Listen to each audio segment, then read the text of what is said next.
Yeah, family. So I'm talking to my brother coming into the car, and I'm telling him that he don't understand what I learned today. Yeah. That I learned that the 4 brothers from Gikuyu is actually around the mountain family. Yeah. So he was saying to me that there's an uncle of mine who used to tell us stories around how Africans, we came from, I don't know, Israel. He used to tell me those stories. Oh, really? I don't know whether it's Israel or what, but I remember him telling those stories for like centuries ago. Yeah. And used to talk it, but when he used to tell us, no one used to listen because you're like, what are you telling us? You're like, we didn't see the value of it. The value of it, yeah. But right now I remember, like, I see you talking about some stuff, I'm like, that sounds very familiar but it just wasn't fascinating to us. Right? So you used to tell us, I hope that uncle of mine is still there, because he used to show us. Oh, I would like to go and actually get all of this information. He talks English. Oh, so really? So man, we have to go, man. We're going, because one of my dreams in the Kenya family was always to find an elder who can tell me some story from way back before the colonization. Yes, that's what I want to know. Yes. My wife tell me that our grandmother is still alive, and said that our grandmother can remember seeing the colonizer throw our mother down in the pit, silent pit. That's what our grandmother, who's alive now, tell her. Yeah. So, you know what I mean? So these are the stories Jam Tours want to cover, family. Yeah, I still have uncles right who here can in Kenya. tell. If you want, my uncles used to be there before even not colonization, when there was colonization. And the stories of how the Gema fought, on how they fought the white person. Yeah. And you still have people who have those stories even now. Really? Yeah, how they fought the white person and went to Mount Kenya, and those stories now are getting lost because the generation that is not interested. It's very funny to find young Kenyans now want to be Americanized. We don't know the value of our culture. And they don't know how secret, and they don't know how it is. The more going to know it too late. Because as I was saying to my brother, that you never really see it as important, you know. Yeah. But remember, say how we, as the tribe, the last tribe of Israel. Because you's already an Israelite, you know, because you're there, you know, you not nothing to you. Yeah. But there was 3 tribes that was taken and stolen away and sent as slave back in the West. So it's like me coming back now with the information. Yes. So, but you don't know because you never go nowhere. No. Yeah, you's already one of the 12 tribes that is safe whenever be exiled. Yeah. So the tribe that was exiled, they're coming back. They're coming. So that's the reason why you see, like, it's not even the Nilots. There's not that. The Bantu. Bantus. Yeah, Bantus. Wow.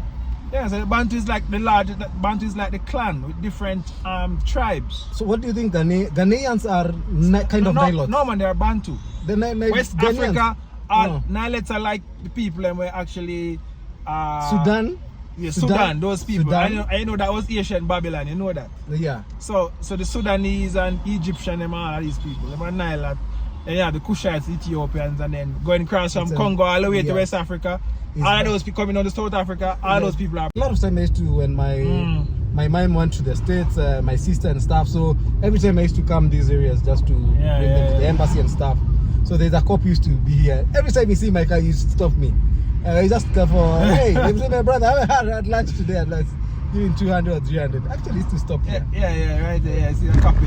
Anyway, family, so as I was saying to you that you're not going to realize, so as a local African, you know what I mean, who is an Israelite or a Bantu, you're not going to really acknowledge history. You're already in Africa. There's nowhere for you to go.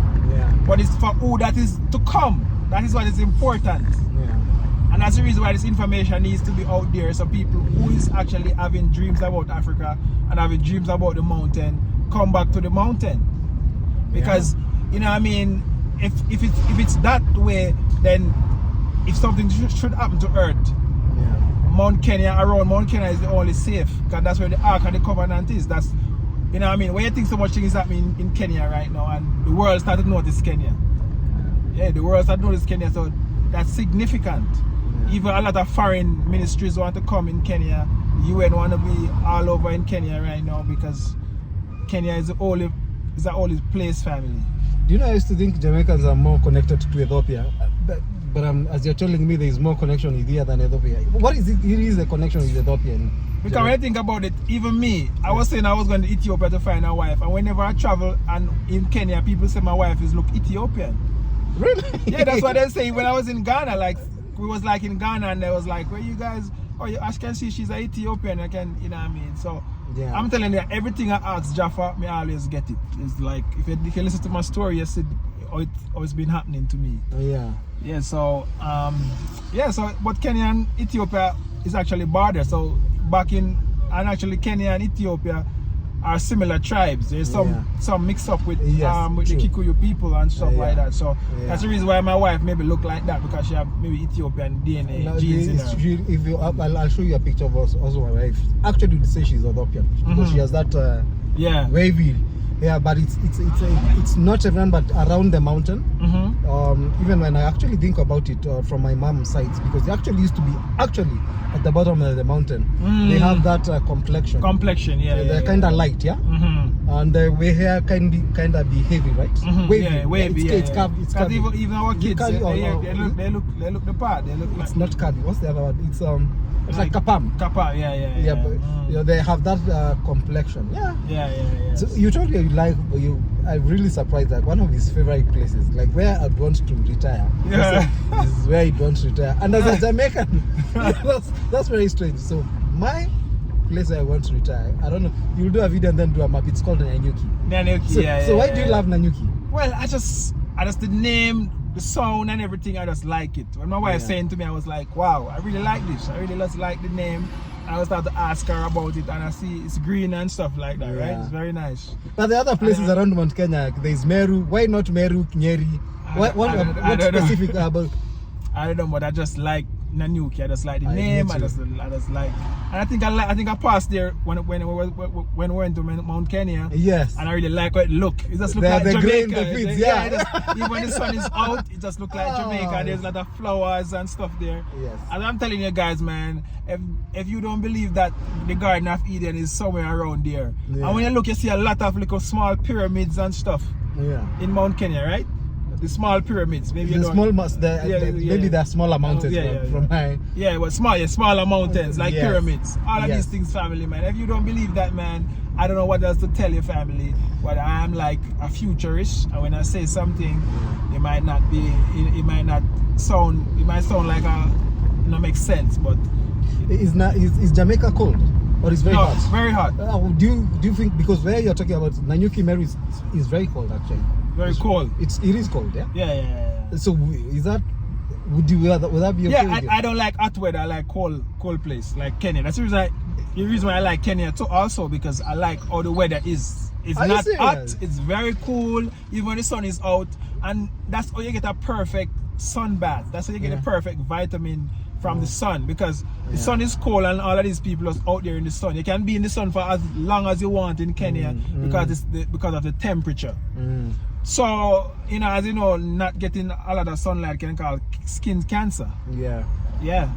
So these are the things that, in Kenya everything is perfect. When you go to Meru, I'll take you to a tree. There's a tree that has lived there for hundreds of years. It's called the Mogumo. Mogumo tree. Yeah. Very big one. Every morning I actually go under the Mogumo tree. We have you guys went to there, right? No, we have a few in our estate. We have a few in our estate. No, that's a really huge tree. That I'm talking about. Oh, it's a big one. Big one. The small one. Yeah, it's not really big. But I feel like that maybe is the mother tree. Yeah. That's the mother tree of all trees. Yes. And then used to be our forefathers used to fight for not colonization. Used to fight the white man. They used to go and hide in that tree because it's really big. Very big. Oh my God, man! I'm saying. Man, I want to go. You say you know where it is? Yeah, I know where it is. Wow. I know where it is. Wow, fam! It's like everything was just coming to me, family. Like I was saying to myself when I came to Kenya that I want to actually get an elder to bring me another tree to maybe, I don't know, to pray for me or something. That was my Oh yeah.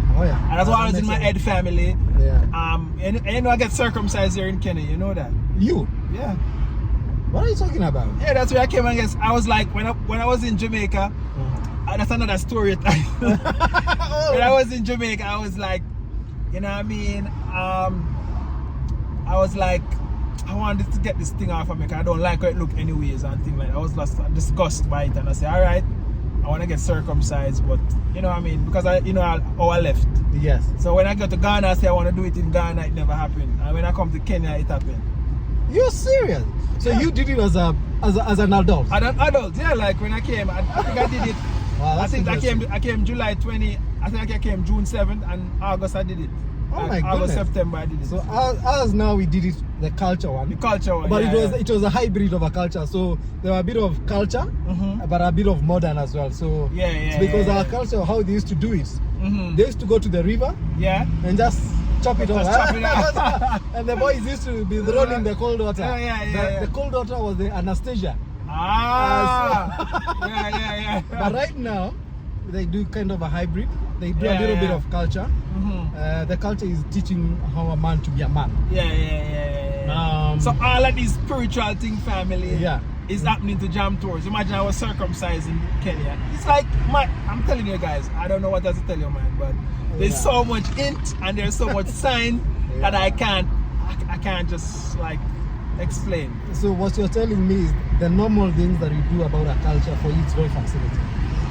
No, well, but that's the thing. No, remember in the Bible, God did bless a certain tribe with circumcision. You remember? Yes. So it's just like, you know what I mean?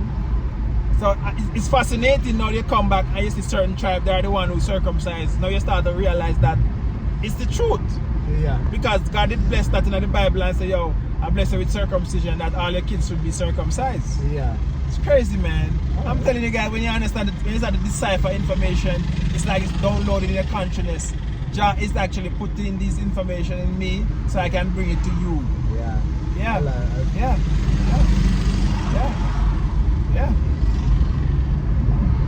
Yeah, so what is fascinating about the culture is that we learn a little history. And that's why when I come and I start to see the similarity, I start to get so fascinated because now I can, you know, you might read the Bible but you don't get the understanding till later. That's what happens in life for most people. You actually don't get the understanding of what you read in the Bible until later. There's an uncle of mine called Uncle Kadorima. He's I think he's in his either 80s or 80s. He has such a grasp of so much history. I need to take it to him, and he talks English. Man, I'm telling you, man, I can't wait. He used to tell us so many. Even now, he's trying to tell us stuff. But you know, as a Kenyan, you kind of take it for granted. But now that you're talking about it, the more I listen, and I'm like, I mean, I should take you and just talk to you about stuff. All of these things is YouTube podcast. He can tell you how his grandfather. All of these things, that's what I want to know. Because now, once he tell me those stories, I can unlock and decipher these things and bring it to you. It's just like nothing on the face of this earth is actually new. Just like the prophet. That's how the prophet get them information. You know what I mean? You read it somewhere and you know about it, but the messenger, like your uncle was the messenger. In Jamaica, we have an artist called Lucian and he call himself Ja Messenger. So it's just the message, man. What are some of the religion differences you've been seeing as a Jamaican here in Kenya? Because here Kenyans, we are quite religious. You know that, yeah? Yeah, and it's stupidity. Why? You know what I mean? No, but I just saying, like, you know what I mean? There's so much things to say when you come out of religion, and you know what I mean. And one thing. But do you think there's some similarities, though? That's it. Yeah, there's a similarity, but you know, because you've been quoting some parts of the Bible. I find that really fascinating. So there is part of the Bible that you actually think is true. And that's the thing, obviously, because but the white man mixed up and add their own twist and turn to it to match their narrative. So you know what I mean. You know, they usually say in Africa the white man came with the religion and he took our land. And now we have to fight back for the land. You see? But you know, I mean, even Jah did say, I'm gonna punish me for some time. So time is the master of all things, and everything have to come back. It's true. All of the gold they want to take out of Africa have to come back. But how different is driving here in Jamaica? What's the differences? Now that you're driving. Well, Jamaican road are bad. Kenyan road is clean. If I have this if I have this car in Jamaica right now, I'm telling you, you know what I mean, it's a lot of wear and tear would be on it. But I'm in Kenya, I'm driving like I'm in Europe. I'm driving like I'm in some first world country. There's no pothole. From where I live and what I have to do every day, I don't have to bounce in a one pothole. You know, I've always thought Jamaica, because it's next to the States, I've always thought it's very well developed. That's what I have in my mind. It's developed, but it's not, as you know, politics and stuff is like a game. You know what I mean? Once you're close to the US, there's always going to be some problems in your country. Once you're close to them. So like Haiti, Jamaica is very, just like Haiti. You know what I mean? Jamaica is just like 30, 45 minutes away from the US. And you know what I mean? So once you're close to the US, you're gonna be in some chaotic problems, and you know what I mean, things so expensive in your country because you know what I mean, so it's gonna be like that because now US is like the big company and you're the small one have to buy from them and all kind of thing. So that mash up your country currency. So you know what I mean? It's very fascinating. So you know, that's how it is. In every country you have the good and the bad. And it's just you have to actually, you know what works for you. You didn't finish telling me. You told me you want your kids to go to China. What's that about? What's? As you know, China is the way they are the one coming to Kenya building the big skyscraper and stuff. So you have to look forward. I'm a futurist. So because I'm a futurist, then you know that I'm gonna think for the future and I'm gonna think for today.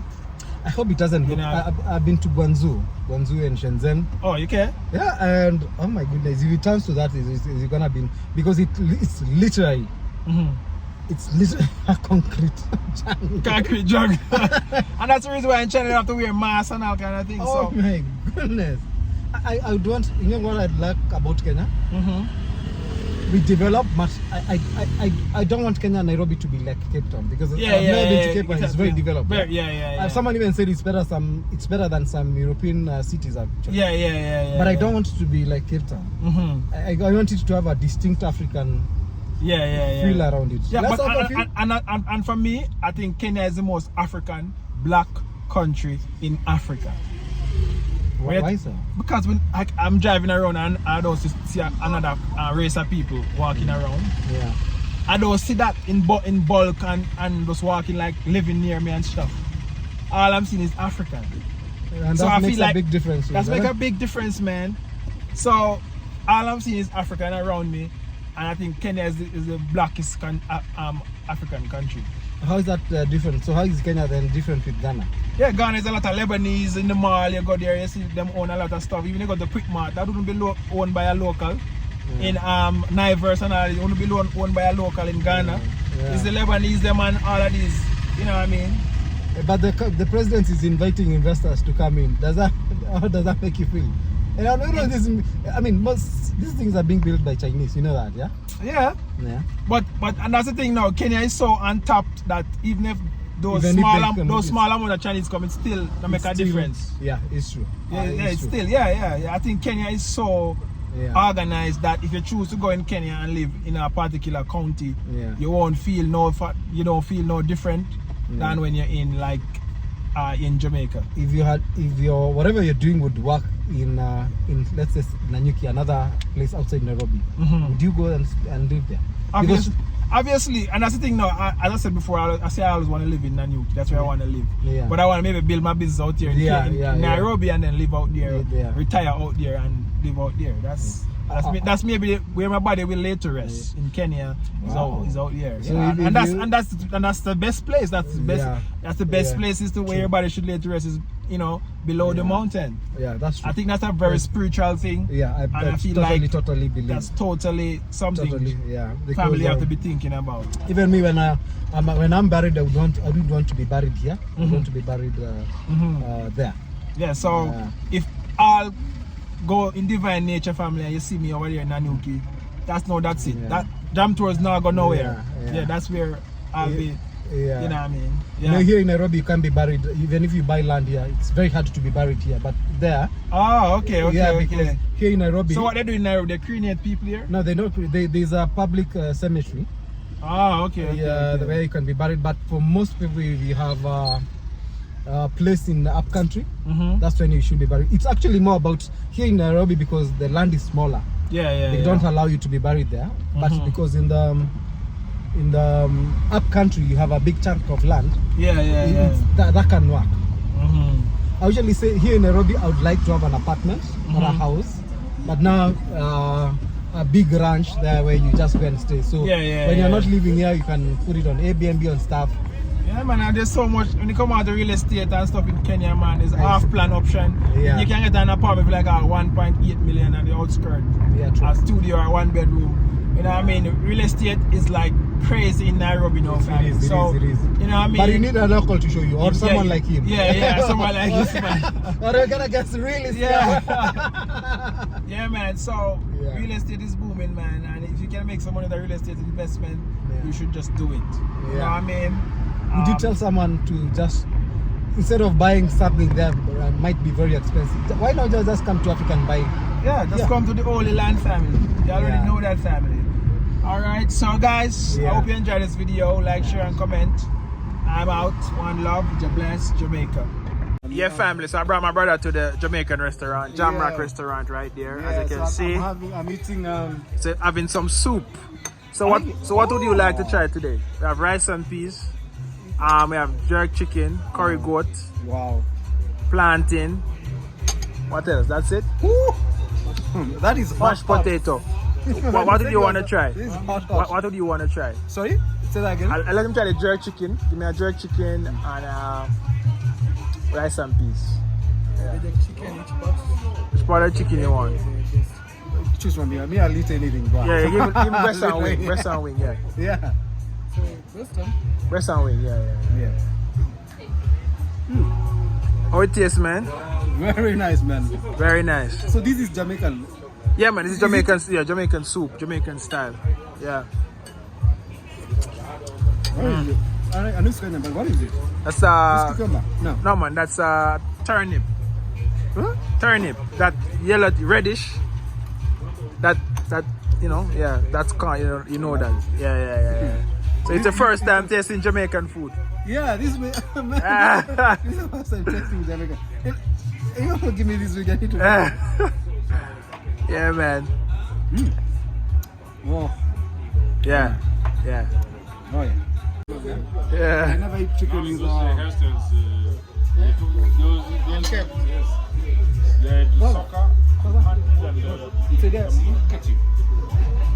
Am I to make a spoon for this?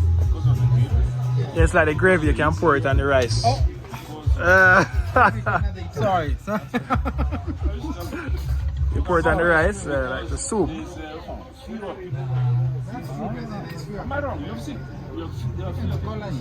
The Kenyan me would have eaten it with I just need to be serious. Yes, you can go. You go to colleges where there's a friend of mine who's Oh my goodness. Family, so I'm there with Gideon. I'm just finishing Jamaican food, and I'm gonna actually tell you what I go on, how I'm experiencing it. I'm gonna say it was a good day. Very good day. Very good day. Yeah, man, come tell the people I'm experience sampling Jamaican food for the first time. That was one of the best food I've had in a really long time. Yeah. First of all, the chicken, and I actually has the what's sauce is because it has a lot of herbs. And, yeah. I don't think I've eaten. I think I've eaten herb something, but I've never tasted like that. Yeah. I'm actually just thinking of when my sister and my family comes, especially my wife. Yeah. I've actually took some just to take to her. So I can say she's eaten Jamaican. That's one of the family. best. Yeah. The most tastiest food I have had in a really long time. I've really enjoyed it. Yeah, man. As you guys see and know, it's a Kenyan. I'm enjoying the Jamaican vibes and flavor. It's a connection. We bring it back home, back to Africa. So, guys, like, share, comment, and tell them to subscribe to your page. So my page is called Eka. Eka is A-C-R-E. Eka living in Kenya. Go check it out. Go subscribe. And go share, man. And if you see a house on his website, on his channel, same thing that what him do, and same thing me do, but he's a local and me is a foreigner. So true. If you see a house on him thing, you can link him up and stuff. I want to give you some tips for YouTube so you can really get more views and things. But yeah, guys, we're out. One love, God bless. And as I was telling you guys, his number will be there so you can actually M-Pesa him something You know what I mean, send it via Remitly or Sendwave. Just go and send him a thing, you know what I mean? I jam towards you know what I mean, I take me around right now in Kenya and I show me something. As I said, we're gonna go all the way up to the village. And we have some big things planned. We're gonna do some ecotourism farm of you know what I mean, up there by the mountain. And he's the man that lives just below the mountain. That river, actually playing that river that we actually praise. You actually pray and drink water from that river. So it's like, you know, he's like the right person I want to connect with, actually. You know what I mean, show me around and actually help me to gain some more knowledge, because him having 4 parents them who know a lot about the mountain and a lot about, you know, past history. And what I learned today, guys, was so important. What I learned from you today was like, I never realized that Gikuyu 4 sons were like around, they live around the mountain. Yeah, so it's people from the Meru, the Kikuyu and the Embu people live around the mountain, family. And I'm actually in Kiambu. I'm actually around the mountain right now as we speak. As I can see, if I go up, I can see the mountain that side. It's this side, right? This side. So I even know where the mountain is, family. So Jam Tours, it's a blessing, family, and it's so like divine to see that I am actually around the mountain. I'm around where the Ark of the Covenant is. Just imagine how spiritual and secret that is. Just imagine how powerful that is, family. So if you've been getting the calling to come to Kenya, you know what I mean? If that's the case, if that history is true, and you don't need a history book to know that story is true, because as you can see, the actually, you know, the things that are happening, and you can see the things that are in Kenya to actually approve that and stamp that that's the truth. All right, family, I'm out. One love, God bless Jamaica. I'm out.